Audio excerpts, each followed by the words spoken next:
నీ శత్రువు నీలో క్రీస్తున్నాడని చూడగలిగితే నువ్వు ధనుడు అంటే.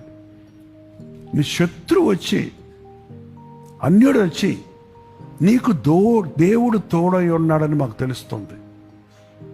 అని నీ ఆఫీసులో, నీ కాలేజీల్లో, నీ చుట్టూన వాళ్ళు చెప్పాలి. ఆ చెప్పే స్థితి వరకు మనం సహించాలి, ఓర్చుకోవాలి.